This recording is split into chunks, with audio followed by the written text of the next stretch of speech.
done. Oh shit. Yeah. All right. Well, let me see. Let me go to All right. I feel kind of tall in this. the. You look good Bitch. though.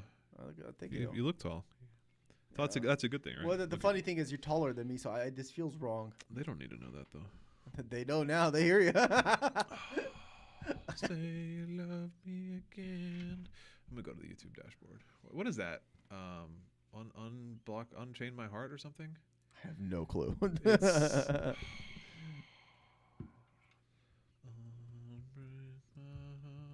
What's up, fuckers? I don't know if there's anybody in here yet. It's a Tony Braxton song. 20 Brack. Ooh. I'm just too fucking foreign, I guess. Hold on, this still isn't working. I don't think. It says upcoming. It says we're live right now. Are we live? Oh, yeah, we're live. Oh, okay. Okay, perfect. I'm gonna copy this link. Cool. Yeah, put on Insta. Yeah. Put up my personal Insta. Put on your OnlyFans. My OnlyFans. Oh, I was gonna ask Sally, like, should we bring up her OnlyFans? No. Yeah. Well, I'm gonna ask her because she's actually pretty open about it. Up to her. Yeah, I want to ask her ahead of time. Be like, hey, hey, friends.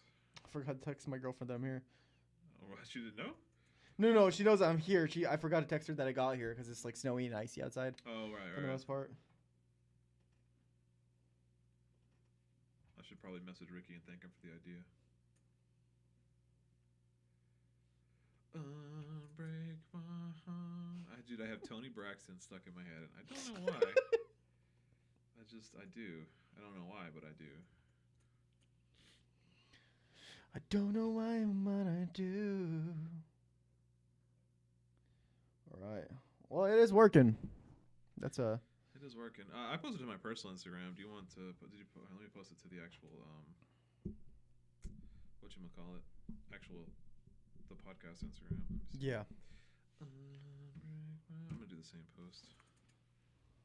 Just different. Actually, no, that's fine. Yeah, it's fine. Do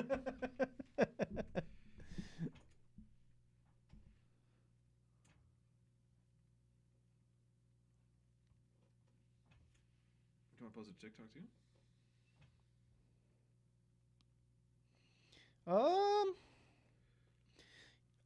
I guess I feel like TikTok is kind of like weird with it because like a TikTok story. I don't know. I could post it to TikTok, no problem. You know what, man? You're the TikToker, not me. Yeah. I did my one job, which was Instagram. God, I am a TikToker, but at the same time, it's just like, all right, you sons of bitches, we're going live. Yeah, 24. We're live. Yeah. I look scared there, man. Find the link. I don't know. Our dashboard still says we're not live, but I don't know. No, we're live. Oh, we're fucking live, brother. Oh, we're live. Oh, we're live. All right. Well, Put hello. the story. If you are there, if you can hear us, if you can see us, cool. We should probably start. Are you ready to go? I'm ready to go. I mean, we could. Right. Yeah. I'm gonna start this recording. They're not gonna hear the intro though. We will though. So we're gonna just be dancing around like madmen. I'm a madman, anyways. All right. Let's give it that silence. Okay, that's good enough. I just need literally just a couple seconds of silence. Silence.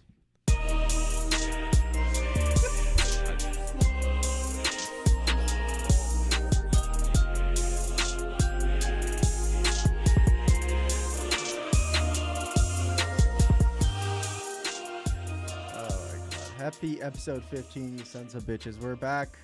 We are live right now, actually. I don't know if this is properly working or not, but we'll say regardless, I'm having a good time. Yeah.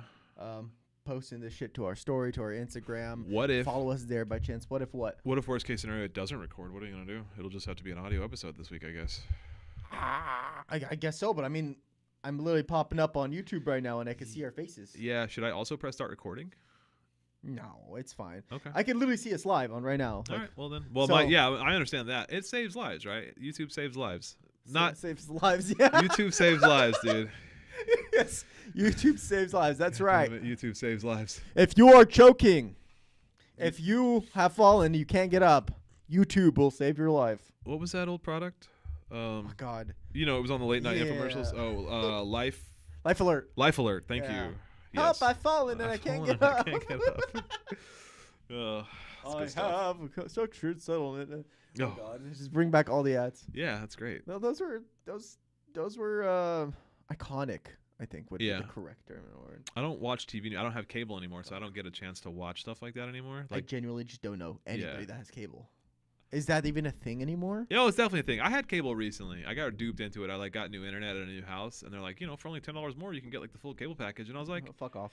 no, I was like, yeah, fuck it, why not? It had been years since I had cable, so I was just like, you know what? I'll dip my toe. I'll go back to that well, see what's going on with cable. I got cable, literally never watched it once, because like, God. why would I do Turn that? it on. Tucker Yeah. Carlson is the first thing you see. Like, He's like, nope. nope. Well, like I guess it was kind of cool because I remember we watched all of we used to have watch parties. I had HBO. We'd watch Game of Thrones every Sunday. I'd invite my friends over. We'd get pizza. We'd get some beer, and we'd watch Game of Thrones. And then I did the same thing with like Walking Dead. Like we'd back in the day when people watched Walking Dead. This was years ago. People would come over on every Sunday and we watched Walking Dead, and that was like we had. I think I've seen like one family episode and of Walking fun. Dead. I'm not gonna lie. It's bad. I mean, I've seen all 4 or 5 spinoffs in every single episode and read the comics, so I'm not like a fan or anything, but it's fine. So I used to be a bigger fan. really, I don't know. I've heard it was like this amazing show. No, it's awful. It's god awful. It's god awful. It's fucking awful. Have you seen all of it? Yes, I have Oh, seen. the I've seen The Walking Dead. I've seen Fear the Walking Dead. I've seen Walking Dead: Worlds Beyond. I've seen Walking Dead: Daryl Dixon. I will watch Walking Dead, whatever the new one's called with Rick and Michonne. It's a new spinoff coming with Rick and Michonne. Oh, and Dead City. There's 6 spinoffs, or there's 6 total Walking Dead shows. Yeah, 100 plus comic books and 6 total. 100 plus comic. Yeah. I didn't know there's comic books for this. Oh, it's based on a comic book. Oh, It's based on a comic book. The I didn't comic know that, man. The comic book is great. I have them all. I'll let you borrow them. The comic book is great. It's a really dude, cool story. It's black and I white. don't even have to do that, man. I barely Yeah, I read know. anything. Yeah, it's fine. But Fuck. they're okay. You can barely get me to read theory, yet alone comic Yeah. books. The other day, I was just rereading the Communist Manifesto because it's just been fucking forever. I God, was I've like, read that so many times. wow. I'm like, why not? I'm like, reread it. 10 pages in. I wake up with the cat on my chest You were- and the book on my head. You were 30% of the way there. It's 30 pages. You were so close. I know, but it's Yeah. I just couldn't, man. I fall asleep if I start reading pamphlets. If I take a shampoo bottle, turn it around, and start reading the Do you fall ingredients, I asleep? just start falling asleep, bro. Do you- I'm on my quest here. I'm gonna adjust. This is gonna look a little strange, but I'm gonna adjust the video here. Yeah, you're fine. Because of you're so much bigger in proportion to me. So while we're kind of waiting around collecting some viewers, I'm going to do this. I'm trying to Oh, you're post good. this to TikTok. It's a whole pain in the ass doing all this shit. You know what I mean? Yeah, I mean, yeah, that's what I'm People saying. don't Like, realize it takes like- like 15 minutes just like to post a link everywhere. yeah, to like be a social media manager sounds like the worst job in the world. Like going back and forth and doing all that shit. There we go. Am I in focus? Nah, I don't close. know. I've had worse enough. jobs. I'm not gonna lie. Yeah, that's fair. I've had worse jobs than being a social media manager, Yeah. but I still think that would be pretty bad. All right, that's better. I think I'm more in frame now. I'm Oh bigger. yeah. that's Oh better. yeah. No, yeah, beautiful. Well, I wouldn't You're go so far. gorgeous. I wouldn't go so far to say beautiful. Look at that mustache. That's a kissable face. Well, my wife doesn't think so. She hates my mustache. Really? Yeah, she's over it. My girlfriend hates my long hair. Yeah, She's over it. Yeah, I mean, God, I like. the ladies The don't like the people long that- hair. I don't think they don't even know on this fucking podcast that I have like longer hair because I always wear this hat or like a beanie. Yeah. I mean, it's like, Oh, sure. Yeah, you got a little Danzig thing going on. well, Let me- like the goal was to get like that Viking look. We just got Jesus over here. So- Call me Jesus, dude. No, I look like super creepy when I pull it back into a ponytail. You know. Yeah, I don't know. I with the beard, and the ponytail, and the flannel, I always like. It's not a super great look. Oh, no. Oh, No, you look so I fine, keep it man. all under the beanie, man. Just keep it under the beanie. Just fucking take the hair off then. You know, you should do just fucking shave the sides off and like leave the top on. Yeah, I don't know. I've never had my hair this long before, and I've also never grown facial hair like this before. This is all new for me. So I'm. Oh really? Yeah, I mean, I've always had a mustache. I've had a mustache for years, but but this is the first time in my life I've ever tried to grow a beard like earnestly. Like Yeah. I tried to grow a beard like 3 years ago over COVID, and like it was just for like a summer. I had it like a little scraggly, but this is the first time I've ever just like really let it rock. Bro, if you give me like a month, I have a beard. Yeah. So This is like Eastern European genes. Yeah, Yeah. pretty much. Yeah, this is like, the side here is like equivalent to like a month, and this is like 2 months worth. Right. Yeah, Okay. but I've had it where I didn't shave for like 4 months. Oh, this is like 6 months at least. Oh, really? Yeah, it's the best I can do. I've had 4 months, and it was like this big. Oh wow. Yeah, I No think way. you might have. Maybe you might have seen it right before I cut it. I don't It was. remember. God, man, it was like down here. I felt like a Wahhabi for a second. You know. Okay. I felt like the inner fucking Takbir, Allahu Akbar coming out. It's just- These are Muslim references I don't get. Yeah, so Takbir is like basically people are like not screaming, are shouting for like say God is great. Okay. God is great, but Isn't it's that like right Allahu before Akbar? like a fight or it's like in a Okay. protest. Like a battle chant? Oh, okay, so it's just A battle chant. I wanna It's say just a battle hype chant.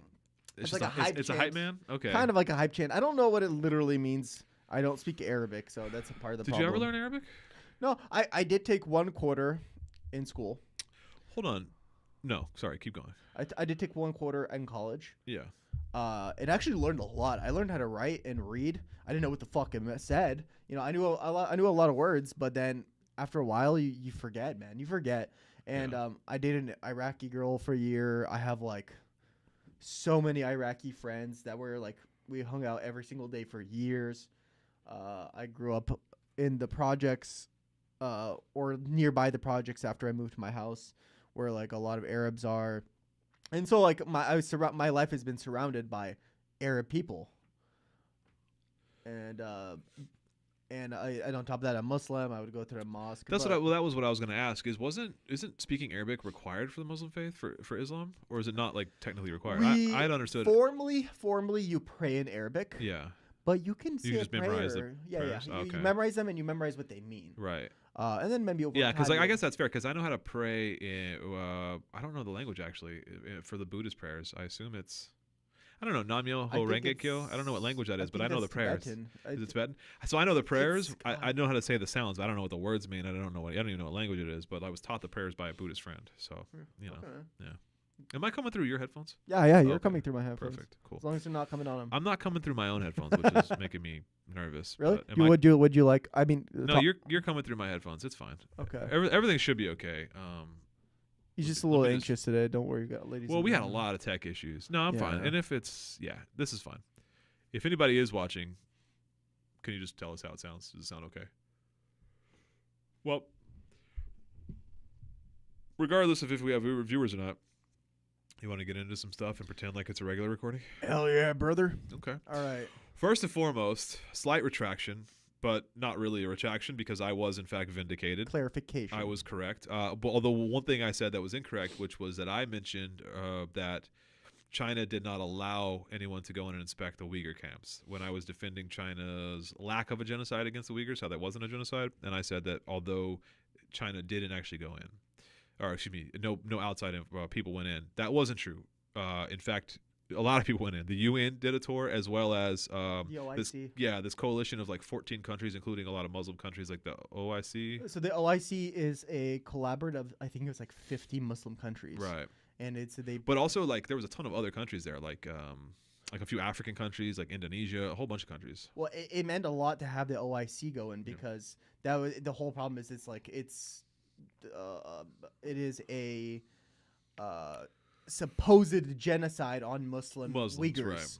right. It's because they were a Muslim Uyghur, and so having the Muslim coalition go in and confirm there's no evidence that can be found is kind of like the cutoff a point. big deal, right? Like, Kind of the cutoff point yeah. because whose concern is the Muslim community, and when Right. when the delegate of the Muslim communities go in there and be like, I just can't find anything. There's nothing there. Yeah. Like there's no real problem there. And then you said the UN went in. The UN went in, yeah. They issued a statement after the fact. All these countries went in, and it's funny is like we were talking about kind of before we went live. Is it was very difficult to find any journalism about any of these reports after the fact. There was all these reports about all of the Uyghur genocides that were all unfounded, but there was no reports on, actually they did go in and there was nothing. And obviously the reason why is that like that's not, it's fun to bash, it's fun to be racist toward Chinese people, but when it turns out Chinese people is doing it better than you are, then that's not fun to report on. Because specifically what the UN report found was that, like,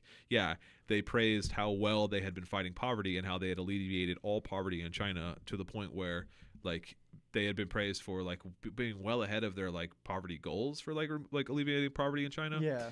And I'm sure there's still poverty in China, but well, yeah, for sure. I mean, it's not like but there's for not the poverty. most part, they've cut that bottom line. They've raised it up. They raised the floor enough. so high that like it's essentially like there's very little, if not no homelessness or like poverty from where it was. Yeah. Now it is so that's and that's what causes crime, right? Is like if you want to stop crime, you don't add more police, you just reduce poverty, right? Like crime is like 9 times out of 10 comes from desperation, hungry, homelessness, lack of material resources and lack of having your needs met. So if you just meet those needs, then obviously there's no fucking crime. So like it's a pretty simple system. People on the left have known it for years of like, if you want to reduce crime in a neighborhood, you don't add more police, you just add more funding, add more public schools, add more libraries, add more community centers. That's how you reduce crime. And so that's essentially what China has been doing in these populations. Like, and there were Uyghur attacks. Like there are extremist Uyghur Muslim attacks on China, a handful of them over the past 15, 20 years or so. There was a few bullet points. And there were a bunch of Uyghur Muslims that were kind of rounded up, for lack of a better term, and then were kind of sent to like what is essentially you could call like a re-education camp. Although the reports I had read is all those re-education camps have since been closed down. Okay. They're now just kind of more or less like community centers.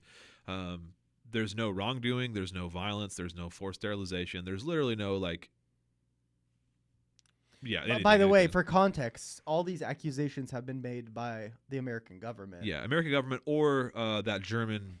I mentioned him last week. That German far-right fundamentalist, incredibly anti-Chinese, xenophobic guy named Adrian Zenz. Yeah, if you look up like all those terror attacks that that happened, most of them were tied to like a nationalist movement of the Uyghurs. Yeah. And usually those tend to be right wing. And I mean, if you really, sniff around, you could dig your nose around and be like, oh, it sounds like something the CIA would have kind of propped up. in. Yeah. Because it's not something new that they haven't done. No, there's always been like kind of these fundamentalist or nationalist movements within like the greater Chinese like political sphere, right? There's always going to be free Tibet movements. There's still a huge contingent of like free Taiwan, the Hong Kong democratic protests. There's always like going to be factions within China that are like unhappy with the CCP, unhappy with the Communist Party of China. But like by and large, it's the enemies of the communist China. If an enemy of communist China is the one making the claim and America is backing them up, then you have to take that with a grain of salt because it's the same thing as the Union Cold War propaganda, right? Yeah. If America is saying something about the Soviet Union, you have to assume it's in bad faith just by nature of their biggest enemy. So like China is now the new Soviet Union. They're our biggest enemy on the global stage. If America is making a claim against China in support of somebody who was allied against China, you just have to assume it's wrong. 100%. You have to assume it's a lie. 100%. And like do your business, like do your due diligence, look into it. I'm not saying it's a blanket statement that it will always be untrue, but like 9 times out of 10, and we see it with the Uyghur genocide, it's untrue. I just want to make sure like it is very important that we're not tribalists, because there comes to a point it's like, yes, we are communists. Yes, we are in favor of China. Sure. Yes, we are in favor of Cuba. But if they are doing something that is wrong, it also needs to be called out. Yeah, I'm happy to criticize. Yes. That's part of being a Marxist, is taking criticism and giving criticism. Well, I know a lot of people on the left that are like, the ultra left. Yeah. I mean, like, God, like, I saw those people. I don't know. I honestly think most. Sorry, I didn't mean to cut you off. Those people are only online. You see that discourse online. I've never met an ultra left, like ultra tanky. Well, they're probably not going to tell you because it's fucking embarrassing. Yeah. I mean, like, look, in a sense, we're tankies too. Yeah, I am. I'm like a proud tanky. I am like as far left as you can reasonably go. I would imagine, short of like these ultras like that are just like I'm talking about people that end up defending Pol Pot. Right. You're just like, hey, man, like even if Pol Pot had good intentions, what he did was end up massacring millions of people. Yeah, I don't know if I would. I don't know if I know anybody that's defends Pol Pot. No, because that's not reasonable. That's not it's not reasonable, thing, right? But that's why we criticize Pol Pot. And when somebody brings like, oh, you like communism, what about Pol Pot? I'm like, listen, brother, Pol Pot was as communist as Hitler was a technical socialist. Right. I'm like, it was a person hungry for power, and then he abused the power. Yeah, I mean that's what people on the right don't get, is that like, or people on, I would say, right of far left, even because even liberals do this too. It's like, oh, if you're a communist, what about this? Oh, but it's like, oh, you're a conservative, you must love Trump, or even like, oh, you're a liberal, you must love Biden. or you're on the left, you must love Biden. And it's like, dude, Oh, you're a capitalist. You like Nazis? Yeah, because they were capitalists too. Right? Yeah, exactly. Like, no, it's dude, like, just like Jesus Christ. It's just a false equivocation on all things, and it's like the difference being is that the only people that I mentioned, the only one of those groups that actually can critically like examine anything.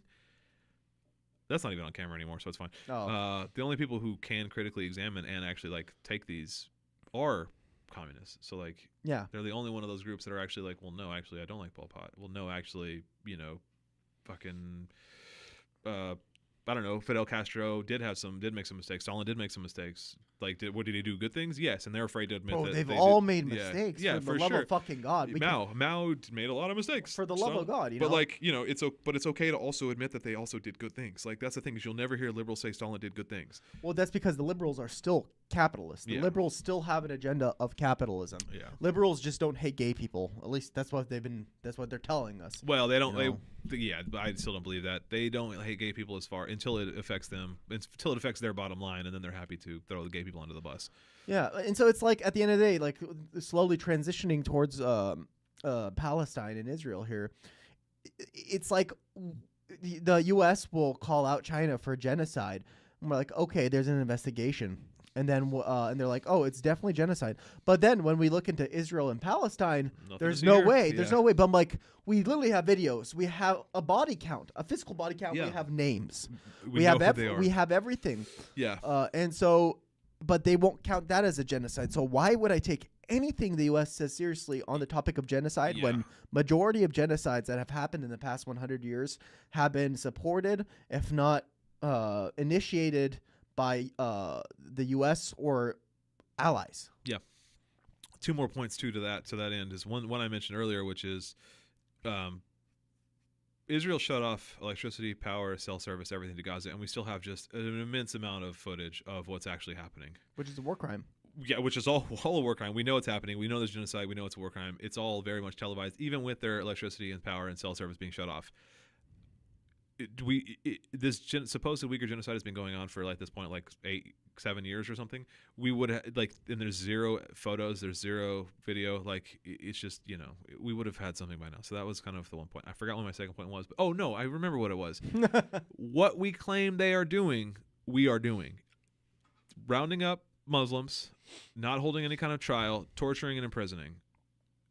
That is something that America admits to and is proud of at Guantanamo Bay. Like that is our detention center in Guantanamo Bay, where we just essentially round up anyone that's suspected or accused of being a terrorist with no due process, no trial, no lawyer, no charges, no official charges. And they're just being held indefinitely until they die, oftentimes tortured. Like that is slave labor. That's kidnapping people, holding them as slaves, and then torturing them to death with no due process of law. So like, how can you then turn around and claim China is doing that to Muslims when you yourself are doing that? You know what I've explained to a lot of people is, and it's just kind of like a visualization of the physical matter of how things turn out. So I'm like, okay, we know that America is a war criminal country. We know America has done horrific things, but you're so in support of America. Okay, let me put it this way: name a country China has invaded in the past 70 years. Go. Oh no, okay. No. Name a country the USSR has invaded in the past 70 years. I can name one. Yeah, I mean Afghanistan. Oh sure, yeah, in the 87. 80s. Yeah. That was their Vietnam. Who was there? Who was the president, or the minister? Was it Gorbachev? Yeah. It was Gorbachev. Who tore down the Soviet Union? Gorbachev. Okay. Mr. Gorbachev, tear down that wall. Vietnam. Who did Vietnam invade after? I also hold on. I got yeah, none. But let me also back you up to the USSR. The whole tanky. Where'd that come from? The tanks. What rebellion they put down? Oh my God. The term tanky came from the tanks that rolled into Romania. I should know this. It doesn't matter. Okay, the phrase tanky, like the ultra left tanky, like that word came from. There was a democratic uprising in, I want to say, like Romania or something, and the Soviet Union rolled in with tanks to put that democratic uprising down. And that's where the term "taking" comes from. I forget the name of the country that it was actually from. Was it a democratic uprising though? It might have been like a fascist uprising. I'll have to double check that. In which case, fine, they rolled in with tanks. Oh, if it's fascist, yeah, roll them over. Yeah, I don't know. I'll pull that up. But regardless, yeah, your point still stands that like how many. Well, here, let me ask you one. How many like foreign countries does China have military bases in? How many foreign countries does Vietnam have military bases in? How many foreign countries does Cuba have military bases in? So what is really considered the aggressor here militarily? Yeah. Well, no, yeah, there's no... I mean, China is... I mean, you cannot deny that China is completely surrounded by U.S. military bases, whether it's in Taiwan... It was the Hungarian Japan. Revolution of 1956. Okay, yeah, that was very early on. Yeah. The Hungarians are also known to be fucking fascists. Yeah, I don't know. I don't know what the Hungarian, like... It was Nikita Khrushchev that rolled in. I don't know what their, you know... Is right.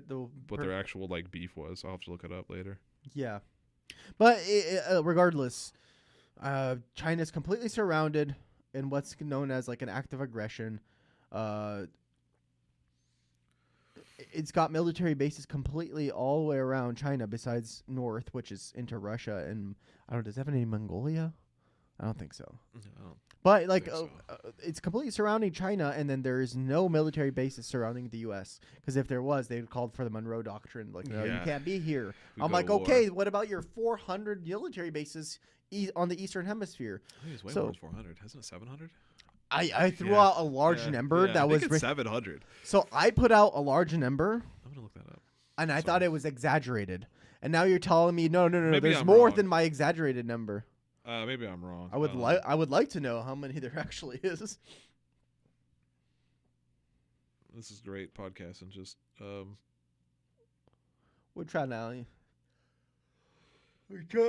make sure we have correct information. I don't know. This might be harder to find actually accurate information than I thought. I thought it was like hundreds upon hundreds. Well, I'm sure it's got to be over like 200. Yeah. Yeah, I don't know. I'll have to look at it. We'll have to pull this up later when we're not like...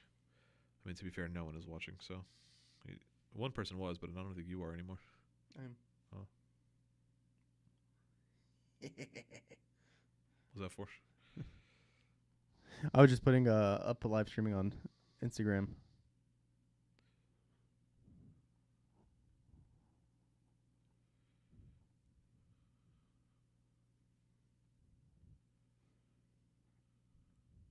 Oh, I was wrong.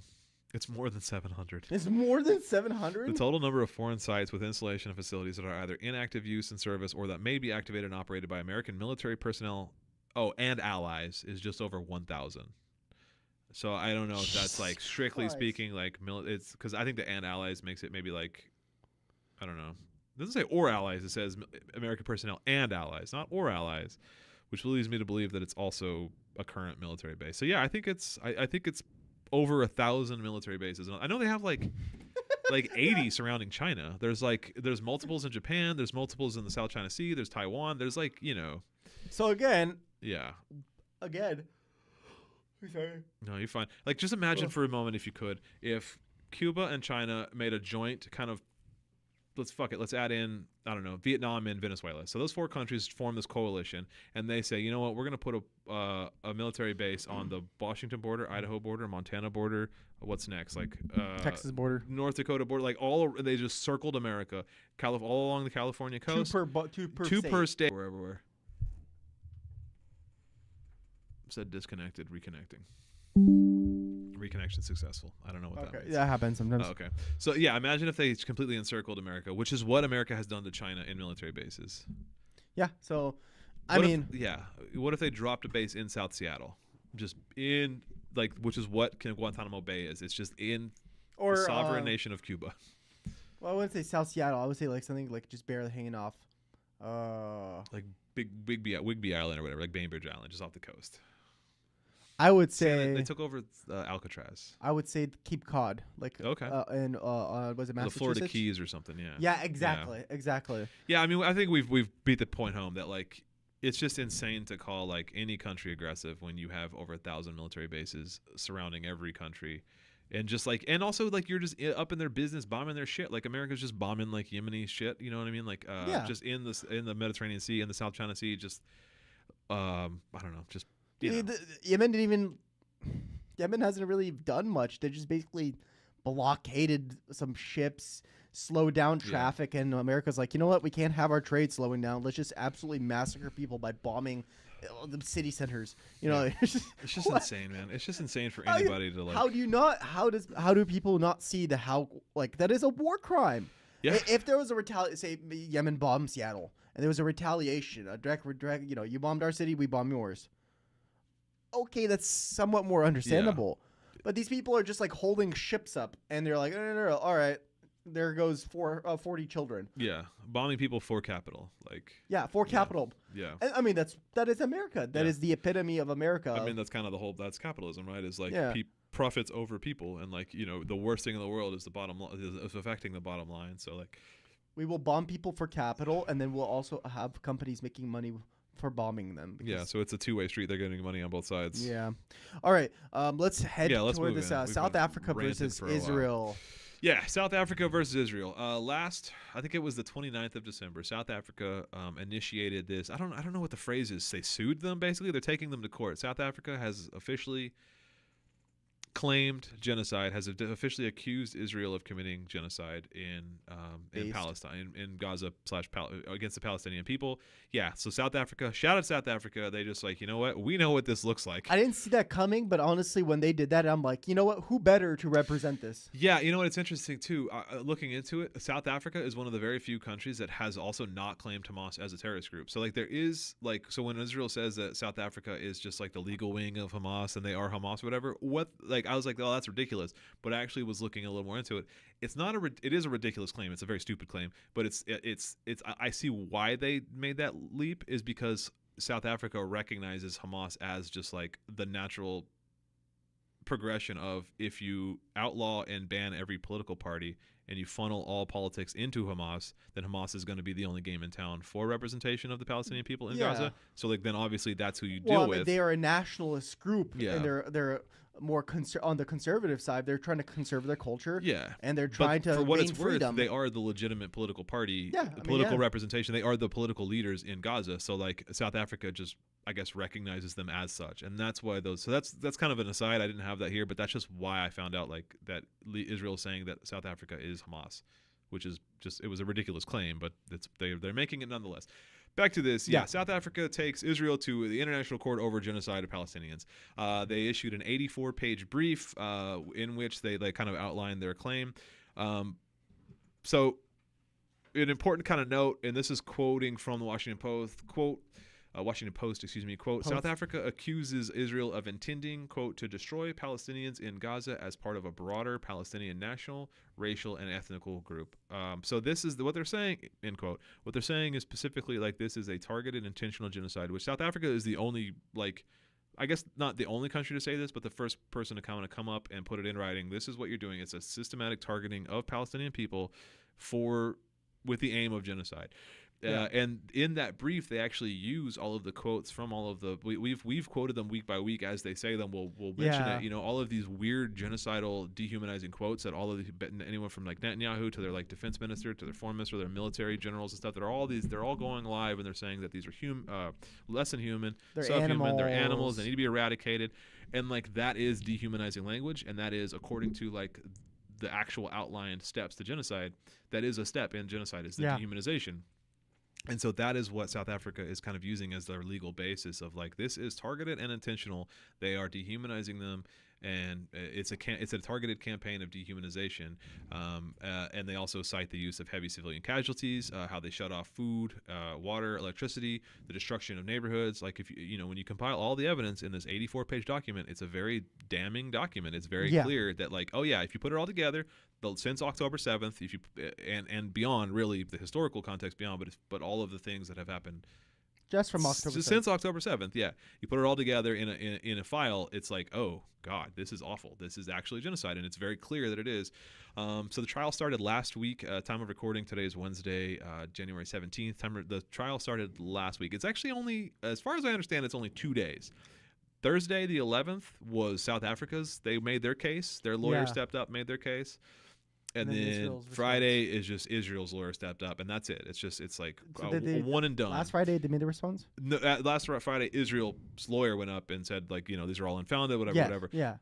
There's something to be said, though, in what's not being said, which is that the lawyer that Israel chose to represent them, first of all, that they even chose a lawyer to represent them, because Israel has never, because this is not the first time this claim has been made. Israel has always ignored these claims and never sent anybody and never responded and just ignored it altogether. It's weird that they chose an actual lawyer who was like defended genocides before. I didn't dig too much into him, but so the lawyer also defended the Serbians. Yeah, he deserved. When I heard that, bro, he's defended 3 countries. He's like a genocide defender. Yeah, and like that's his deal. That's this guy's specialty. Is like he's an international lawyer that defends like genocides. Fuck, bro. And I was like, okay, so like the fact that they chose that lawyer and that they like are defending themselves here, I think is evidence that like they're either scared or that like they're taking this seriously at least. They know they have to because how fucking fucked up they're doing. Yeah, so it's in the ICJ, the International Court of Justice, ICJ. It's in The Hague, Netherlands. The U.S. has called these claims unfounded. Anthony Blinken called them meritless. The spokesman for like the State Department called them unfounded. Like basically, the U.S. government has completely denied these claims. Yeah. This ruling by the judges should only take a couple weeks or a few weeks. Nobody really knows how long it's going to take for the charges for the initial kind of ruling. However, there's going to be 2 investigations. There's going to be 2 rulings. The first ruling is going to be immediate and like what Israel needs to do to change, like in the short term, what they need to do to change. The second ruling, which could take years, which will take years, is the investigation into the actual genocide part. If they're found guilty of genocide, that's a whole separate thing. Yeah. But if for just this first ruling, short term, it would be it wouldn't be like a quote unquote ceasefire, but it would be like aid. They would have to like they would be called to turn the electricity and stop targeting civilians, turn the electricity back on, shit like that, like kind of the things that they're doing in the short term. However, any ruling would then have to go to the UN Security Council to be enforced. But then the fucking U.S. And then the U.S. would veto it. Or Britain even. Or anyone really. Well, no, not everyone, just these 2. So like, well, let me back up a little bit. Yeah. So the international, the ICJ, the International Court of Justice or whatever it's called, so it's like the judicial body of the UN. So the UN is like the peacekeeping force, and then they have a judge, the judicial system, and that's this court. The General Counsel and the Security Council both elect the 15 judges to this judicial review, and those judges serve 9-year terms. The president of the judicial body is a former advisor to the State Department, so that's kind of suspect. That the U.S. State Department. This U.S. State Department, which is like notoriously shitty. The person who's in charge of this judicial review is a former State Department official, so that's kind of just unfortunate. Their rulings, the Criminal Justice Court's ruling, they are legally binding, but that really doesn't mean much because they're almost impossible to enforce. Russia in 2022 was found guilty and was ordered to stop their war in Ukraine. But they haven't. By this court. And like obviously, so like you can say like, hey, no, stop, but it's like if the country just decides not to stop, like they're not going to stop, which is almost and certainly what Israel would do. Even if Israel is found guilty, they're just going to like ignore the ruling because like they don't have to because there's literally no penalty to it. Yeah, like, UN army basically. Yeah, 100%. So like because that would then be if they did want to step in with military force, a UN peacekeeping force, that would then be voted on by Security Council, and the U.S. would never send troops to fight Israel in Israel, right? Or right? So like they would never voluntarily stop that. So like the whole thing is basically it's just a circus anyway. It's nothing. It's a farce. It's just a charade. It's a fucking spectacle. It's a joke. It's just nothing, dude. Shout out to South Africa for trying, but at the end of the day, there is nothing that can come of it because at the end of the day, Israel can just ignore the ruling and America won't enforce the ruling. So like at the end, it's just for show, which is very depressing. Because like everyone was like, oh, shout out to South Africa doing the right thing, still just for show though. not on South Africa's part. Yeah. But like the ruling is the UN is the show. This all comes back to the UN being toothless and just being a useless institution. I don't know. It's very frustrating to be like the UN voted to stop, but the country doesn't UN have needs to. like a proper army. They have they have an army. Like that's the point is they have the UN peacekeepers. They have their goofy blue helmets. Like they're there. Fuck those peacekeepers, bro. They didn't do shit in Bosnia. They That's didn't my do shit point. anywhere. Like what good is having an army if your generals don't send you into the battle, right? So like you know what I mean? Like But the problem is their name. Like well, Yeah. not their name, but like the whole idea. the whole behind them. idea behind They're it. Yeah, they need to be peacekeepers. more militant. They need an like, invasion force. Yeah. They need to have a force that if something's happening like this that's happening right now with Israel and Palestine, and Israel's like, yeah, okay, but we're not going to stop doing what we're going to do it. What we're doing, fucking the UN has 30,000 troops they can physically fucking send in, 50,000 troops they can send in, Yeah. and be like, no, we're going to physically make you stop Yeah. by having these troops. Yeah, I mean that would be, I don't know. I miss the Soviet Union, right? Like something like that, dude. Like I don't know. I don't know if the Soviet Union would come to the aid of Gazans, but like you know, in my fan fiction, they do in the writings. That I have to, you know, okay. When when Nikita Khrushchev is still alive in in this alternate timeline, and he sends he rolls his tanks not into Hungary but into Gaza. In the Gaza, yeah, but then Protects the starts a world Gazans. war. Yeah. We're already like that's what I think it was the Turn Leftist Instagram account. Like we're already in World War III. Like We are, but like Iran is firing on whoever. We're Pakistan. Pakistan. Like everybody's at war and what like happened there? I didn't. I don't know. I didn't even look. You gotta I'm do like some I more have. research, man. I heard about that, but I'm like, fucking. It took me long enough to put all this stuff together that I have today. I'm like, Yeah. dude, I have like a couple hours a day, or a couple hours like a Maybe week. we could bring it up with our next week with our special surprise. guest. Yeah, our surprise guest next special week. guest. Yeah, I don't know. I want to do more research. That's basically what I do want to do is like for the next episode is do more greater research on the kind of Middle East clusterfuck that's happening because I don't fully understand what's going on with Yemen. I don't fully understand what's going on with the Houthis. I don't really know what's going on with Iran and who did they fire onto? Pakistan. You know what I mean? That's like relatively new. That just happened. That happened like yesterday or even today. Yeah. So anyway, I don't know. There's a whole lot going on, and that's what somebody was mentioning. It's like, yeah, all these countries are like moving on each other. South Korea and North Korea are like actually starting to get into it again. And Kim Jong-un put out a statement today saying that we don't want war, but we're not going to avoid it if it happens.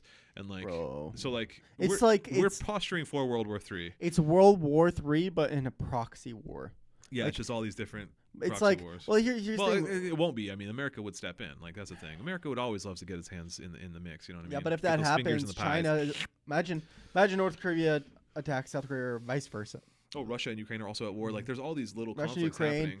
Say fucking China invades.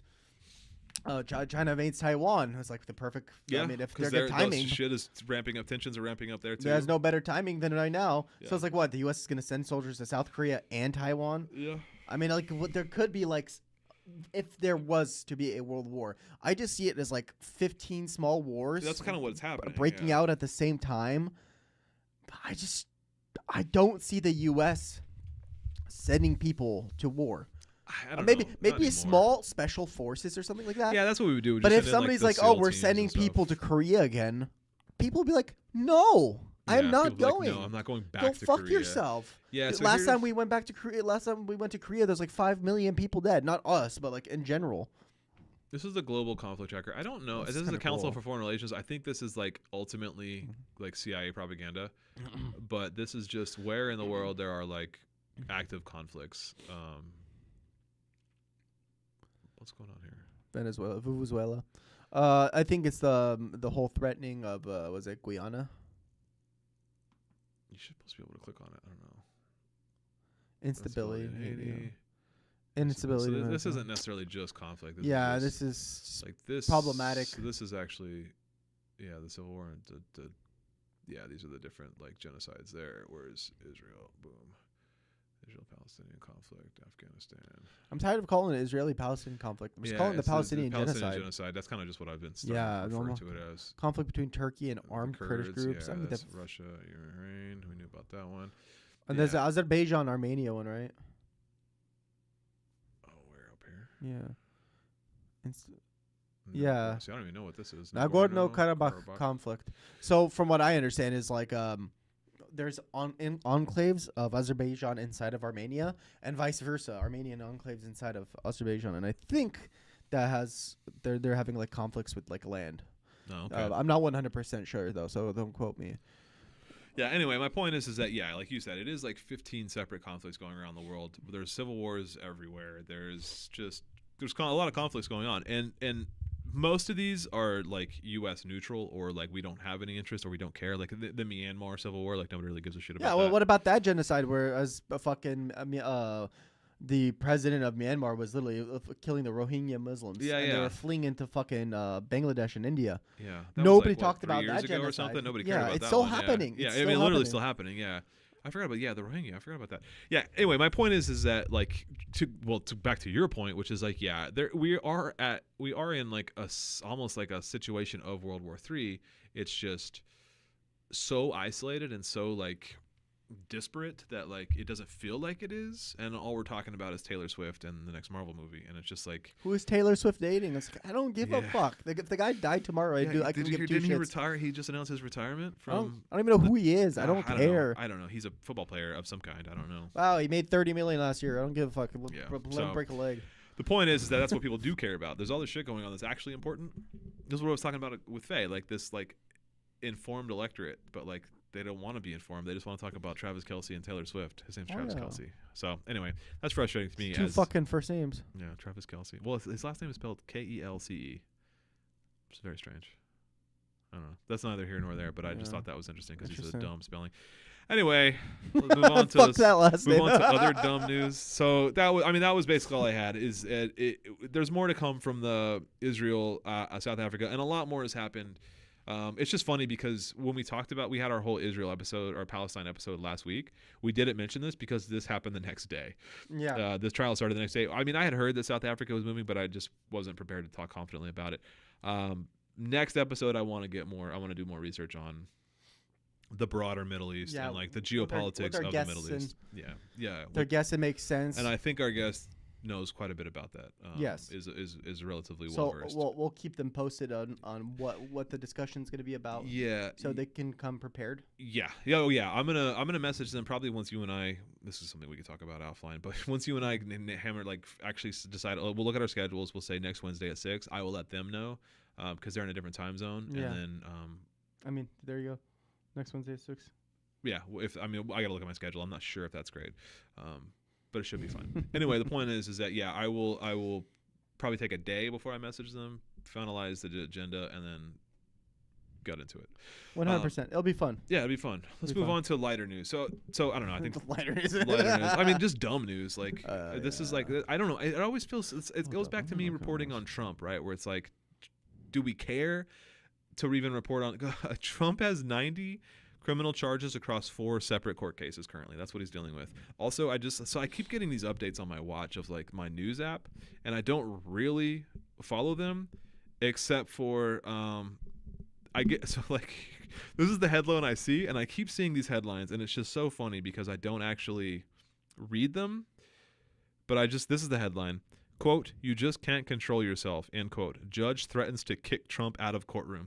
And like, I'm just like, what the fuck? I just like, I'm like almost like curious to know what's going on. And I see the headline like, judge almost kicks Trump out of courtroom. What the fuck is going on in those courtrooms? But I'm like, no, I just don't care. I don't care enough. So I think one of these days, once all of these trials are done, maybe I will like get a whole wrap up on all 90 criminal, because he has 90 separate criminal charges across 4 courtrooms in 4 states or in multiple states. That's insane that he's fighting 90 cases right now, or 90 charges right now. And like, it just, how and he's he's not still in jail. How he's not in jail, but also, and this is a pretty good segue, how he just absolutely fucking swept the Iowa caucus with 51% of the vote, even with 90 pending criminal charges across 4 states. So speaking of the Iowa caucus, this is all according to CNBC. Trump wins Iowa handily with 51% of the vote. Second place is Ron DeSantis with 21.2%. And finally, Nikki Haley with 19.1%. It's not unsurprising. Trump carried the state pretty hard. But I did want to make it, it's very funny.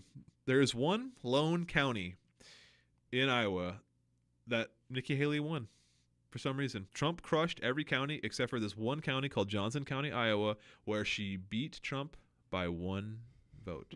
1,271 to Trump's 1,270. Look at Hickey Naley go. I don't know, man. I don't know what's going on in Johnson County. Johnson County, Iowa, but they love Nikki Haley by the tune of one vote. So, oh my God, I don't know. I just thought that was very funny. Her whole team is like throwing papers in there. They did. They were like, Hickey Naley wins the county by one vote. And you know what's so funny too is like, you know how fucking petty and like vengeful Trump is.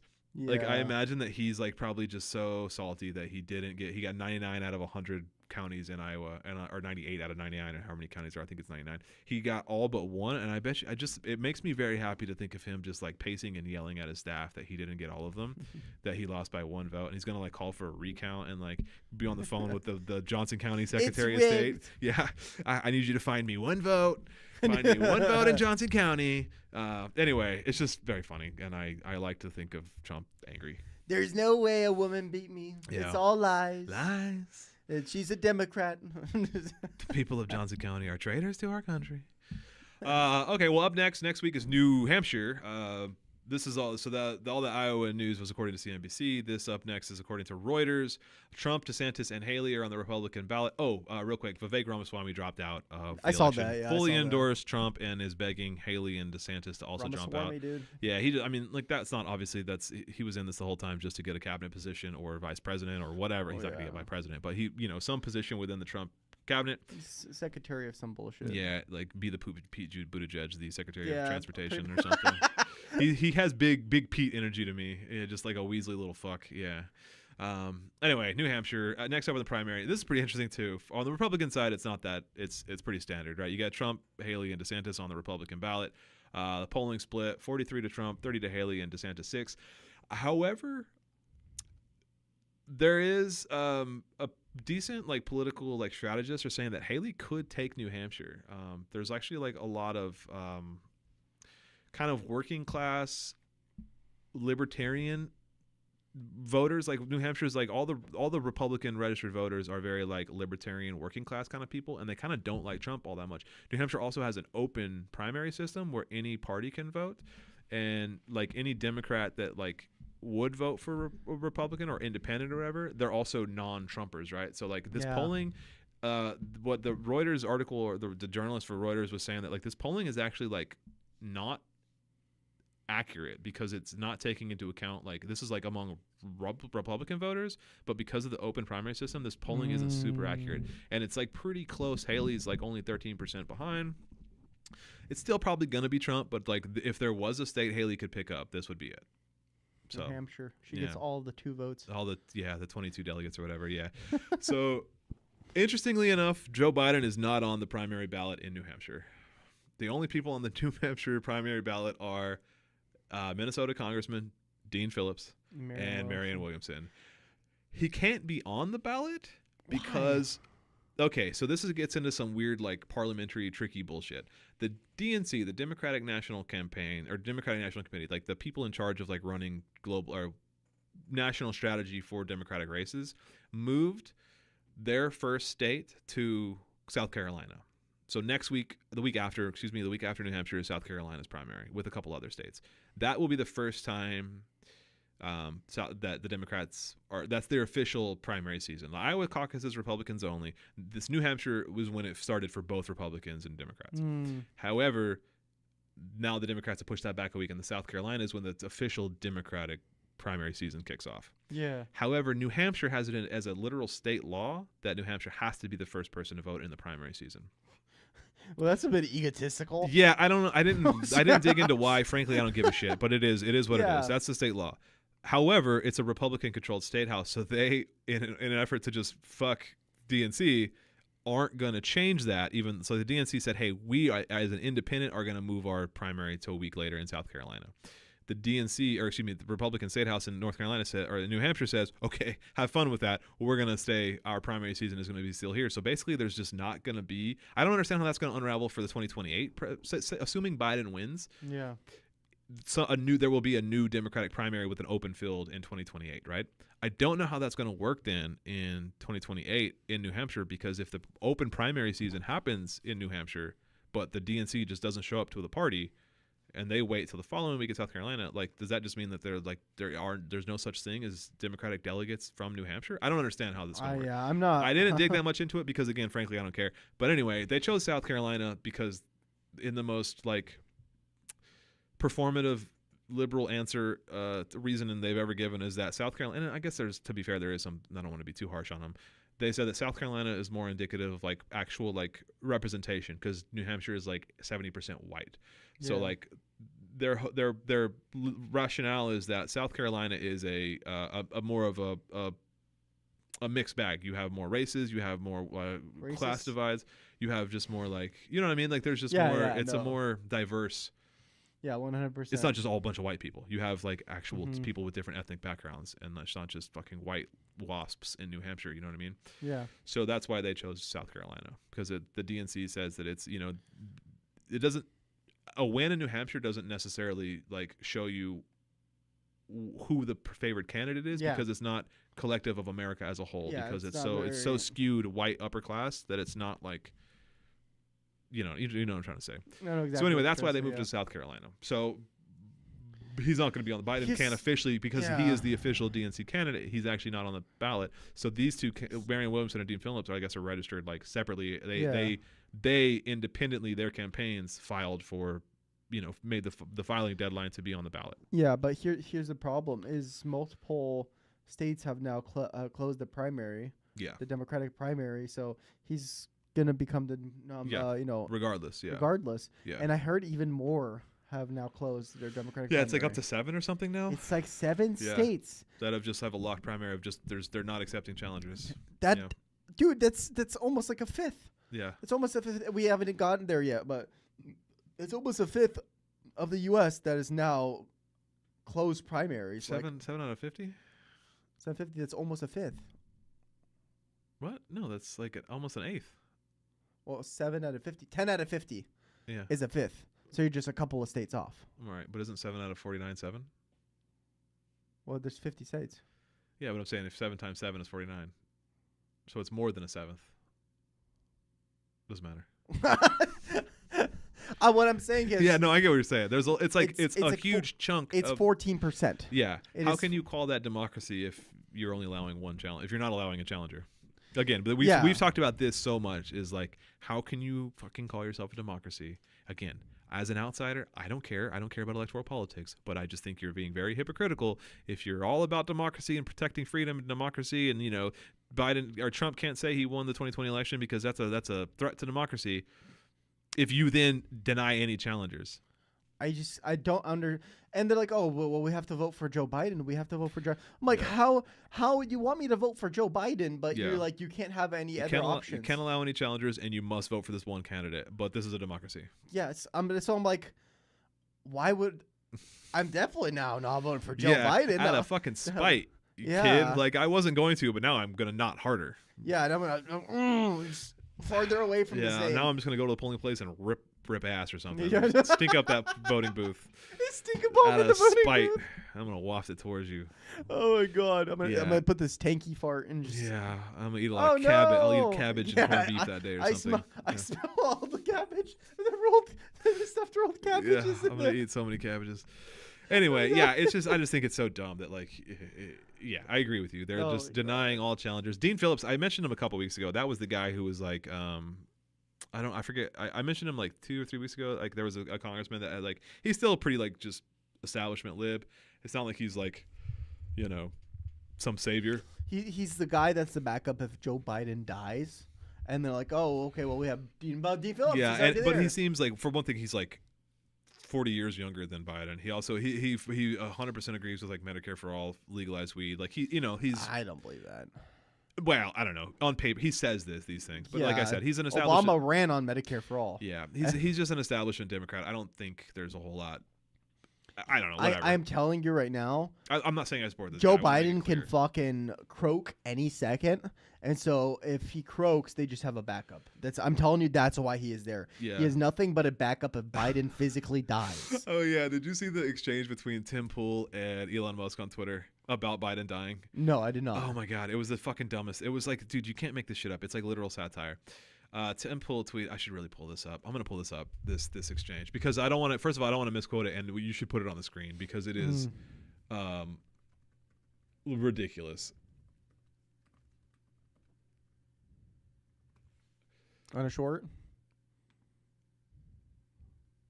Yeah. Oh, I don't know, dude. I don't have. These are like. Fuck, dude. Who's Do I he have with? to go to Twitter? We can cut this. I mean, I guess we are live. Somebody's watching. Hey, if you're watching out there, I think it's actually you. There's one viewer. Yeah. Yeah. Okay. Nobody's watching. Fuck. How do I fucking log in? No, wait. I'll log in with the Rhetoric. Just sign in with Google. Oh yeah. Damn, So much easier, old man. You're so smart. Yeah, it's just like there was this exchange between Tim Pool and which he's just the fucking worst. If you know, I mean, if you know who he is. I know who Tim Pool is very well. Yeah, dude, the problem is like this guy fucking tweets every hour. So this is the same thing I had last time where it was just like very difficult. Let me actually, you can just search tweets, right? Tim Pool, Biden. I think he said dead. I don't know. He might have not said dead. He might have said dying.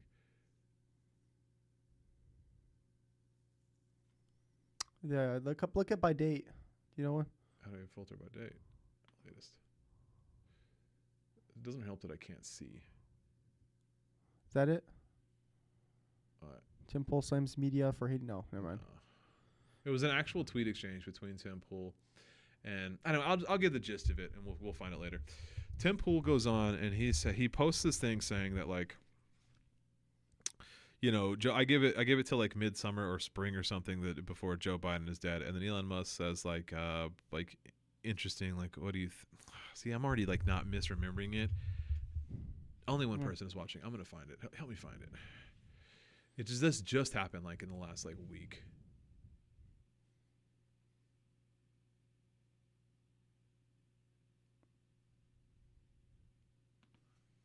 I just don't really know how to use Twitter that much.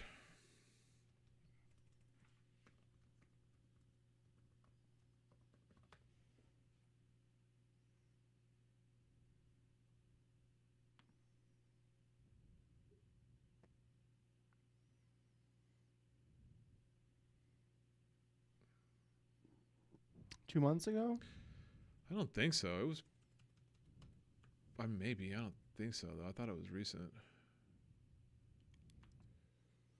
When did he have Elon Musk on? He had Elon. Oh, it was a tweet exchange. It wasn't like it was just a Twitter exchange. I don't know. This might not be worth it. The whole point was that he was like, it was just him being very dumb, and that he said like, you know, it was some dumb conspiracy theory about like Biden's gonna die, and then that's gonna be like a chance for somebody else to step up or whatever. And then Elon Musk got involved and was like, "Is this confirmed?" And Tim Pool says like you know, practically yada yada yada. He gave all this evidence or whatever of it, and then he said, "At least this is my opinion." And then Elon Musk was like, "Ah, very good" or whatever. And it's just like none of it was your actual like. No, there was no fucking like. I don't know. None of what I said makes sense because we're gonna have to cut this if I can't find this because it's not gonna make. Can't cut it. It's live. Well, it posts it immediately. Well, that's fair. No, we're live. We're just trying to find a tweet to verify something. Because like the whole thing was just so dumb. To be fair, I did forget that we were live for a long time. I don't know. I can't find it. It's fine. It was just I saw it through a third party like posting. So. On another podcast. So yeah, I don't follow Tim Pool because I don't want to end my life. I'm not on Twitter, so like I can't follow Tim Pool, but because he's just the worst. We're only back to January 14th. This is fine. This is dumb. Well, that was I'm out of that guy posts so much, so I don't know. For a short or something, I'll find it. I know how to find it. You talk. I'm gonna look this up. Shit, I don't know what to say. Fuck. Should we mention who we're gonna have on next week? Hopefully. I don't want to just yet. I don't. Okay. We should talk to that person and see if we can make a physical like thumbnail or post. Oh yeah, and I post think it on as like advertisement, not an advertisement, but like a forward image of who we're having on. yeah, I think once yeah, once we get like actually confirmed with the date, I would love to. Yeah. Um, Physically create an image and post it up on Instagram and Twitter with with their permission, of course. And as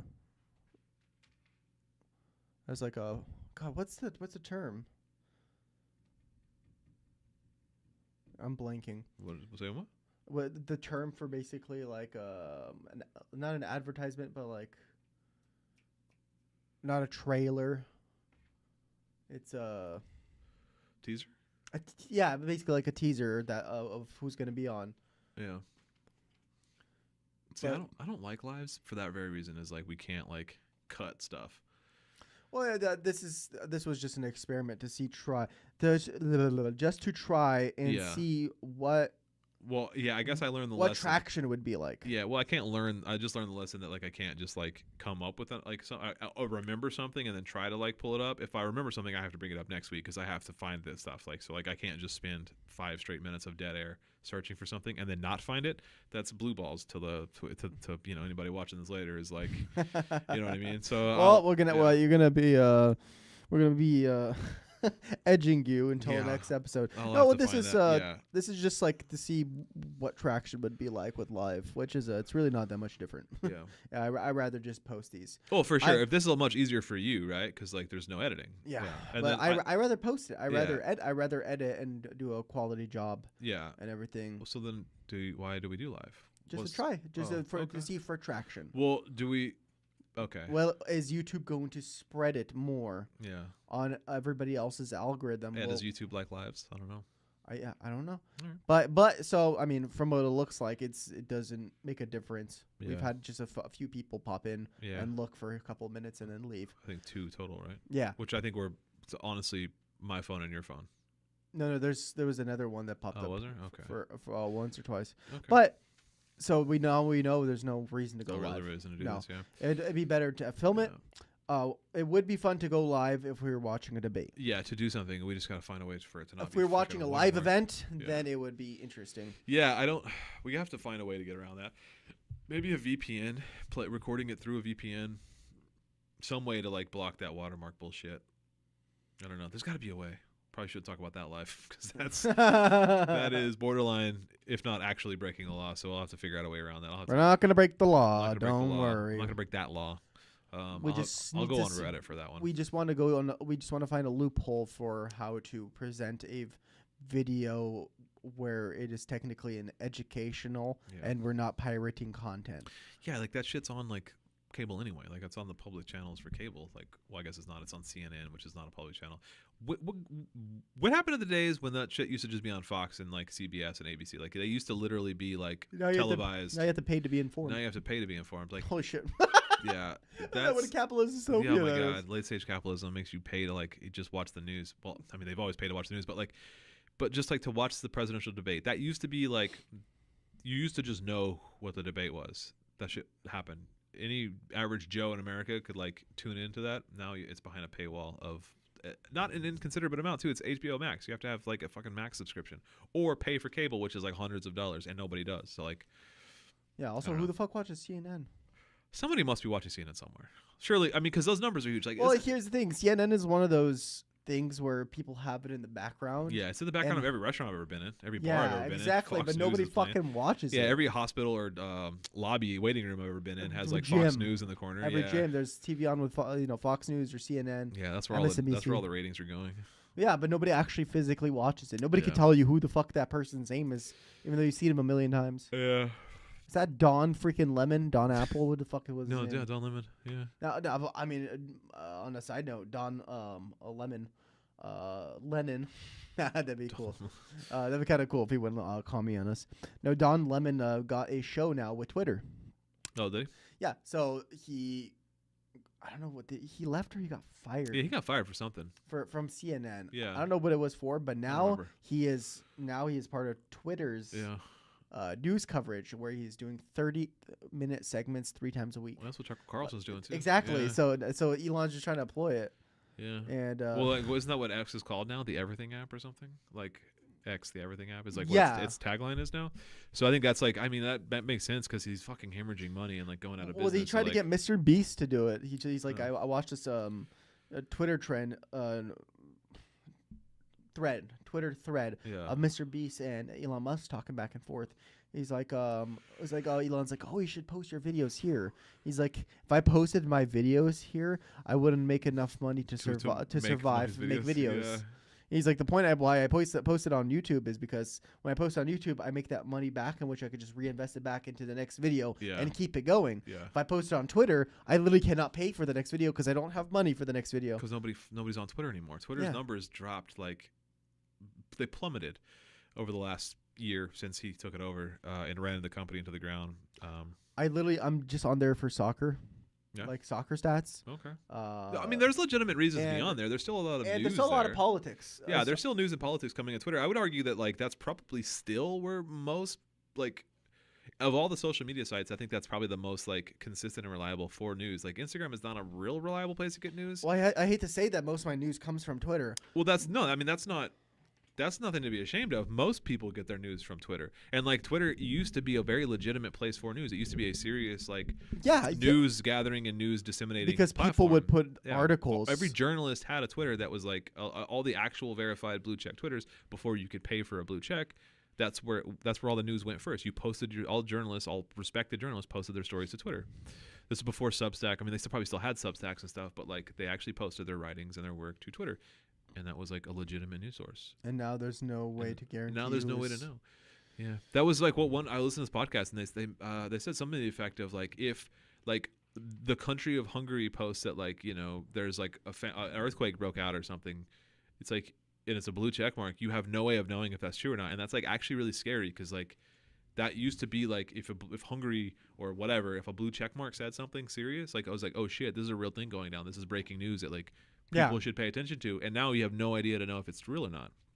That's and like that sucks because like honestly, Twitter was the one place you could get like live up to date news. Like if Twitter was what Twitter was, that's what the thing is. Like you would get like not just up to date news, but like something that happened an hour ago. Yeah. Or something that happened 20 minutes ago. Yeah, or something that's happening now, like live tweeting stuff of like real world crises or like catastrophes or people wars. Could put threads, and then you could see people's discussion about what's happening right now in the comments. But the way the algorithm apparently is now is it's like so fucked, and you only get people that like disagree with you, and it's like trolls get risen to the top. And like what Elon Musk has done to that company is like kind of sad because like Twitter could have or was like this bastion of like, and I don't want to like over glorify Twitter. At the end of the day, it's just a social media site, but like it was legitimately like a newsworthy site. Yeah. And now it's just trash. Now it's just a right wing. Now it's 4chan. Yeah. I mean, essentially, with a little bit of news sprinkled in. I mean, like you can tailor your algorithm to like somewhat, but like blue checks still get promoted. Paid like the paid. I don't know what they're called now. It's not Twitter Blue anymore. It's like Twitter Premium or X Premium, whatever it's called. They still get filtered to the top. They still get like boosted. It's bullshit. Yeah. Should we boost ours? No, I don't want to say. The thing is, like, I don't want to give Elon Musk money. I'm fucking with you. Like, but I mean, there's something to be said for like keeping like a pinned post or whatever. Like, because they have like I think it's on Facebook. You can pay money to like have your post at the top of everyone's feed, or you used to be able to. I don't know if you still can or whatever. And it's like, there's like, I guess there's a legitimate reason to like think about doing that, but it's I don't know. I don't know. I don't think anymore. I think if prior to Elon Musk, that is something maybe to consider. Well, it's like it'd be nice to have like your shit promoted, but also nobody would take it seriously because you paid for a fucking check mark. That's the thing. It's like the act of paying for it removes its value. Exactly. Yeah. So it's almost like humiliating. Yeah, it's embarrassing. When I see a check mark on Twitter, I'm like, gross. You're at this point it's basically just like Elon Musk bootlickers and like weird crypto bros. It's like if you have that check mark, it's like that's a red flag to me. So it's like I don't know. Why you have a check mark? I mean, I get that like if a company has it or whatever, that's different. But if a rando has a blue check mark, I'm like, oh, you're a fucking. If you were trying to sell, you have something to sell. Yeah. If you're like, the Disney's official account or whatever. It's like I get that they would have a blue check mark. But, yeah, or I don't know. I know, like, for example, with Hassan, Yeah.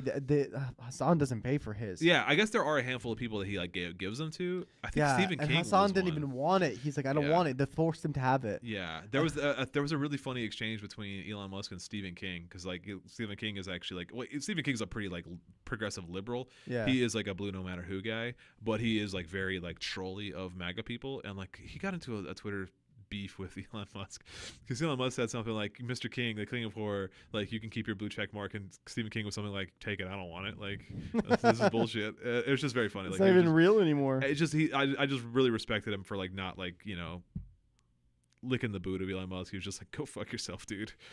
But I am a huge Stephen King stan, so that's just where I come from. I've never read a single book. I've read almost all of them. But doesn't he produce one every like 3 weeks or something like that? Yeah, he does. It's great. How the fuck does that work? No, it's like one a year. He's slowing down to like 1 or 2 a year. One every couple of years, depending. His last few have actually been great, man. Revival was great. Fairy Tale was great. I haven't read Holly yet. I'm just not a fiction reader. Like, the only fiction book that I'll actually read would be fucking the fuck's it called? The Lord of the Rings. Jesus. Oh, okay. I'm reading a new fantasy series. Let me explain the plot to you, and there's going to be minor spoilers for this fantasy series, but like I want you to tell me from like a Marxist perspective what this sounds like. Okay. An Asian mainland country that has been invaded and had complete acts of like genocides and terror on one of its coastal cities by fantasy? It's a fantasy series by an island that's shaped like a crescent. Off its eastern coast. That eastern coast island shaped like a crescent invades this country and just does absolute genocides, kills baby, rapes women of one of its port cities. So Japan. And then another country has invaded it and like got them addicted to opium, and there's been a couple opium wars in this country. So England. Yeah. So and then there's a lot of political turmoil. There's different like provinces, like the Rooster Province, the Dragon, the Monkey Province, the Rat Province, the Hare Province. All these different provinces, all these little warlords, and they've kind of always been constantly fighting. But the main character realizes that it's always kind of been like there's always been kind of outside influence fucking with them. They defeat the outside influence that's from like the crescent-shaped island. Their country is kind of war torn and broken and like disheveled, and this person who is kind of a peasant decides that she needs to lead like a peasant uprising because it's always been class divisions between like what's been tearing their country apart. So Mao Zedong. So she leads like a class peasant revolt against these like the aristocratic like warlords in this country.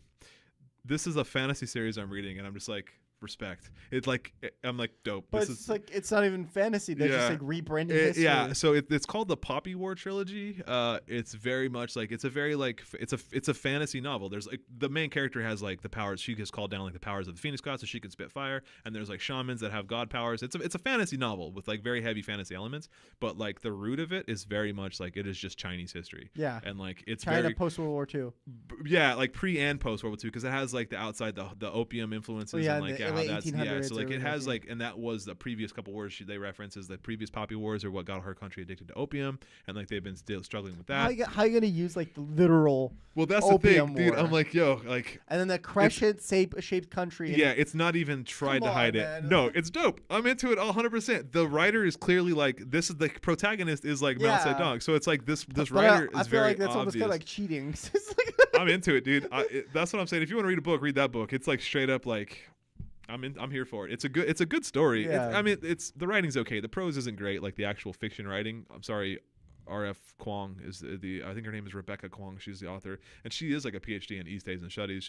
I think she's a Chinese woman. So like it is very much like she's like it's not like they're not trying to hide it. She's not trying to hide like the Chinese influence. Chinese, but it's like it's very much like it's a fantasy novel that's rooted in like Chinese history, which I'm as a fantasy lover and a Chinese history lover, I'm like, this is it. This series rocks. Like commie wizards.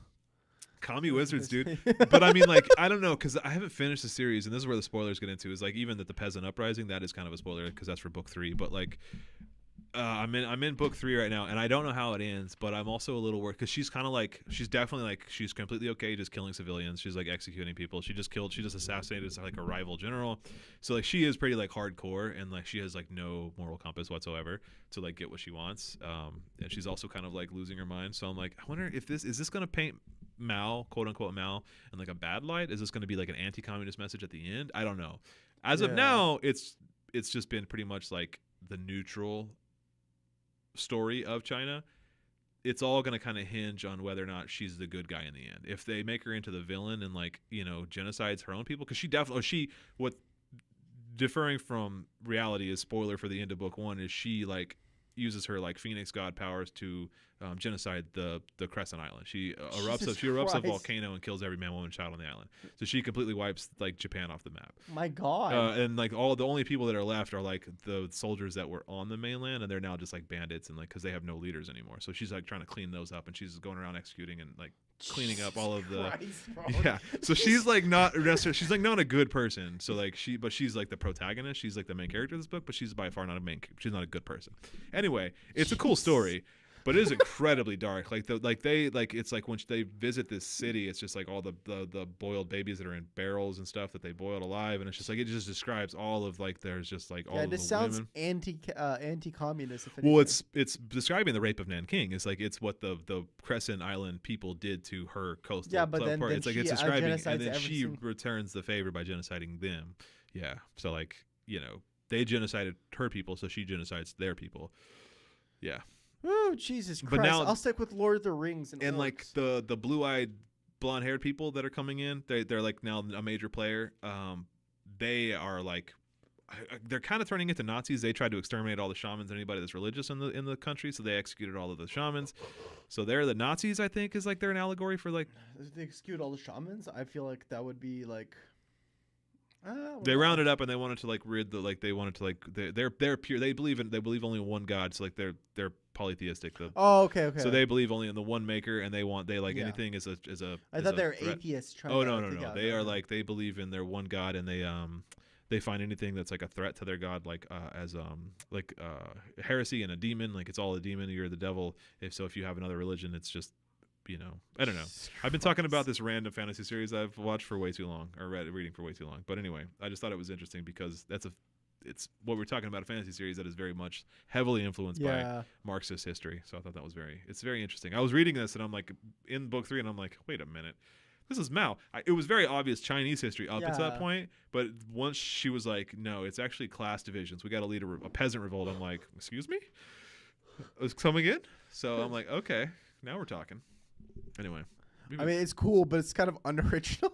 It's very unoriginal. It's just took like history. He's like, what if Chinese communist revolution, but gods, but wizards? Yeah, it's basically that. So powers. I'm like, well, I could do that. Let's just take the American Revolution, but George Washington had a wand. You know what I mean? Like I don't know. I could write that. Like sure. A Harry Potter version just of the fucking A. Just do that, bro. I mean, actually, to be fair, that like exists. I think that exists. Really, you can make like a prequel to Harry Potter, which is like the Revolution. Yeah, I mean, isn't that what that's what the prequel to Harry Potter, but it's World War II. Fantastic Beasts, isn't that what that was? I have no clue. I've never heard of it. Fantastic Beasts and Where to Find Them, or whatever. I've never heard of it. You've never heard of this? No. It's all the prequels with Eddie Redmayne. No. Jude Law. No. You know who Jude Law is? No. You're fucking killing me, dude. No, bro. I don't know who Jude Law is. There is an entire movie series called Fantastic Beasts, and I believe Fantastic Beasts and Where to Find Them, I think is what it's called. But I've never even heard of that. It's Dumbledore. It's young Dumbledore. Jude Law plays young Dumbledore. Anyway, it's set during World War II, and they have to fight Wizard Hitler, and Johnny Depp is Wizard Hitler. Have you never heard of Johnny Depp as Wizard Hitler? No. Oh my god, dude. Yeah. I've never heard of that. It's Harry Potter and Wizard Hitler. I feel like this is what a middle schooler would come up with. This is real. This is so real. It's Johnny Depp. Johnny Depp. Bro, oh no, Colin Farrell. Colin Farrell played Wizard. Colin Farrell played Wizard Hitler. I don't remember. I can't remember if it was Colin. I never saw these movies, to be fair. Will Ferrell's in this too. Fantastic Beasts and Wizard Hitler. What? Oh my god. Yeah, there's Wizard Hitler. Johnny Depp is Wizard Hitler. This is a real thing. I'm not making this up. And then also, yeah, Mads Mikkelsen was a villain for a while. I don't Oh know. my God, what is this? That's Jude Law. He's you know who Jude Law is. No. He's a British actor, Jude Law. Was that Nicolas Cage? No, that's Jude Law. He Nicolas Cage, plays dude. Dumbledore during World War II. What the fuck? I can't believe you've never heard of I've or never heard seen of this. Fantastic Beasts. I mean, You said Johnny Depp was Hitler? yeah. No. Well, Colin Farrell and Johnny Depp are the same person. I think he takes off. He has like a one. What is that? What's the spell that makes you into a different person? They use it in the movies. I don't know. I don't know shit about Harry Potter. Anyway, Johnny Depp is gay wizard Hitler because he's in love with Dumbledore. Yeah, that's what it is. Who made the script? Yeah. Oh my God, That's it. what? Johnny Depp, I believe, is gay wizard Hitler, and I don't know. I don't remember the full details because I actually haven't seen the movie. I can't even breathe no Yeah. more. These. Oh, sorry. Johnny He Depp sounds like a fucking is gay. like what is Wizard. gay wizard? Hitler. Yeah, Johnny Depp confirmed to be This is play so- gay this wizard really- Hitler. That's what a headline. Johnny Depp Yeah. confirmed to be playing gay wizard Hitler. Yeah, this is from Collider. Grindelwald. The Crimes of Grindelwald. That's the name of the movie. It's called Fantastic. I have to see this now. Dog. This is the second. This is the sequel. Shit.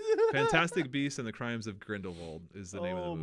my Yeah, Eddie God. Redmayne is the main character. He's like, I don't know. Oh God. Oh yeah, Ezra Miller's in it too, I think. Ezra Miller. That's not good. Yeah, Ezra Miller's in it. I thought that person was fucking like kicked off out of Hollywood. Yeah, canceled. I don't know. This is before then, I think. I think these movies came out as because these are old. These are from like I don't know. This is from what 2016. These are old movies. Anyway, man, yeah, Harry Potter and Gay Wizard Hitler. Go check it out. I think I've That's a date night movie if I ever heard of one. Gay Wizard Hitler. God. Yeah, but it's actually, Johnny Depp. but it's also Colin Farrell. I think I don't remember. That's a spoiler, I think, because can't- Colin Farrell I think is supposed to be the good guy the whole time, but then in the end he takes off his spell and he's actually Johnny Colin Depp. Farrell in a fucking movie like this. I fucking can't. Like, He's very Irish, Colin Farrell. oh my God, man. I don't know Yeah. what to say. I don't know. Are we done? Can we be done? Yeah, let's Let's finish end it on up. that. I'm dead. All right. Well, hey guys, thanks so much if you stuck with us, which I don't think anybody did, but that's fine. If you're watching this post live, great. Come check us out. We might do lives later. We do have a special guest next week. We can't really say who that is just yet, but we will shortly. We should do a little promo. You and I will do this. We'll go join us next week when our special guest is, and then right here we'll put a face, and then It's my face. and it's just McConn's face, just his disembodied face. Anyway, check us out on social medias. Go find us: Instagram, TikTok, OnlyFans. OnlyFans, Yeah. onlyfans.com/revolutionary rhetoric. Just put videos on OnlyFans and see what happens. Just put them up, yeah. Yeah. Yeah, Rev Rhetoric Pod on Twitter, Revolutionary Rhetoric Pod everywhere else. Email us at revolutionaryrhetoric@gmail.com. What you'd like to hear, what you'd like to talk about, if you'd like to be a guest, if you have any information on PSL still or whatever. Get out, join your local orgs, go join CPUSA, go join PSL, go join DSA if it's all you got. Get out there and organize with some mutual aid. Get out there and help out with some direct action, protest, passing out flyers, go deliver some food to some unhoused neighbors. Just get out there and help somebody. Don't just think if you vote you're done. Don't be a 'cause bitch. That's not. Don't be a bitch. Don't just think voting helps. Yeah, no, seriously, go out there and do something physical. You know. Like, physically help people. Don't forget to like, follow, and share these videos. That really helps. Leave a comment if you Yes, want. That helps please. us get some traction. Also, something I haven't been saying, but I want to is leave us a review on your podcast app of choice. Go into Apple Podcasts and leave us a 5-star review. Tell us what you thought of the pod. Yes, please. Yes, I Yeah, forgot about that. Yeah. On I forgot Spotify about as that. well. Yeah, Spotify. Go and leave us a review. Give us a 5 stars, Give please. us a 5. Yeah, that'll help. That helps a lot with us getting spread to other people, other people's ear holes. So we appreciate that. So, yeah, it just occurred to me I haven't been requesting people to leave us a review. I don't really. I don't really do too many audio podcasts, so I just. Yeah, I haven't either. I've just been doing reading, man. I've been audiobooking and reading Well, it. for me, it's like YouTube because like most of the stuff I watch is on YouTube. Oh, well, I drive too and- much for that. Yeah. Well, I watch a lot of YouTube, what was it, storytelling. It's basically video essays? It's video blogs. Yeah, like video essays. Yeah, video essays. Yes, yeah. you're right. Yeah, I'm a And big they're fan like of video essays. 20 to 25 minute, 30 minutes. Yeah, there's one. And Yeah, I mean, like, not very often are my drives more than 30 Yeah. minutes. So fair enough. There's one guy I watch. He does a whole. I'm blanking on his name. I feel really bad. I should give him credit, but he does very anti-police videos. He does like it's the intersection of pop culture and police. So he does like TV shows. He'll break down TV shows and like propaganda shows, and he did a whole propaganda series and like why, like how like it's just really cool. He does these like some of them are like many hours long of like these video essays that are just great. And he's like the production quality is great. I'm also heavily invested in like BookTube, and I do a lot of like vlogging and video essay stuff. I'm a visual learner, so like I said, if I start reading, I fall asleep. Right. With an audio with the video logs, I'm listening or I'm watching. I have gone the complete opposite direction. I have kind of decided this year that if I have time to watch a video, I could be reading instead. So I'm just like off my computer. I kind of stopped watching. But the thing is, if I start doing that, I'm just gonna start falling asleep. For you, sure, yeah. For me, I'm okay to read. So like I've replaced podcasts in my car with audiobooks, and then I also buy the physical book. So when I'm driving, I'm listening to that audiobook, and then I'll like note what chapter I'm at when I pause it, and then when I sit down, I'll like flip to that page and just continue reading physically. And then I'll note what chapter I end off, and then sync my audiobook. And like I'm just going back and forth. I'm just 24/7 audiobooks or 24/7 books. To be fair, most of the stuff that I watch is like news updates. Right. Yeah. You know, I see. That's the thing. That and a lot of fitness stuff. I've stayed away from most. Excuse me. Most of my news. I've shut it down. I found that since starting doing this, what I was finding myself like you can go back and notice the first couple episodes is I'm just regurgitating what I just heard on my podcast, my news podcast and my news videos. So like to keep it like unbiased and to keep it my own original thoughts, I had to cut it out. Like I had to basically stop listening to news. So like the only like podcasts I do listen to still are like entertainment and like pop culture stuff because I'm heavily into like movies and like pop culture and TV. So I still listen to that stuff. I think I watch so many people that like that would be to me that would be problematic if it was like one person. Yeah, I was only listening to like one or two people. But I listen to I would say like 6 people fairly regularly. Oh, sure. So it's a mix in the middle. But a lot of the stuff that we talk about, I might not have even listened to their opinion yet. Yeah. So what I've been doing is just like researching these, taking notes, and then just forming my own opinions, completely like devoid of any outside. There's stuff like the Israeli-Palestinian. Well, sure, that I see Palestine everywhere. And genocide, yeah. But like stuff like the congressional news, I don't really see too much of that. Yeah, because I'm not watching CNN. I'm not seeing that. Exactly. So stuff like that is my own 100% opinion. Yeah, I used to get it when I would like turn on like my car. I'd listen to NPR on the way to work in the mornings, like back in the day. But I stopped doing that even. So like that would be my other one source of news you can get is like public radio. But I don't know. NPR is such a lib. Like not to just call everybody a lib, but like NPR is so lib, dude. They're like anti-China. They're you know what I mean. They're just very like they're just the same talking points of like. There's not gonna be a single fucking outlet here that's pro-China. Right. Well, I just mean like, but they're just like so pro-Taiwan and like the poor Taiwanese oppression by like the imperialist Chinese, and it's just very like obvious like just State Department talking points basically. Yeah. So it's just very annoying. And like not to totally shut on public radio because like there is a legitimate service for like PBS and NPR, but come on, don't be such a lib. Don't be a lib, dude. Don't be such a lib. You can be a little lib, just don't be that lib. Yeah, no, don't do it. Anyway, we wrapped it up and then we kept going for another 10 minutes. So all right, guys, take it easy. We're gonna end the live here. Yeah. By clicking the stop streaming button. Yeah. Eventually, I'll get there. Yeah. And so next week is not going to be live. It is going to be edited. Yeah, that one we'll want to have. We will have a guest on, hopefully. Yeah. Hopefully. That is the goal. Well, make sure to give us a follow, guys. Get out there and help somebody. Woo! Have a great night. Have a great week. We'll see you next week. Take it easy. Bye.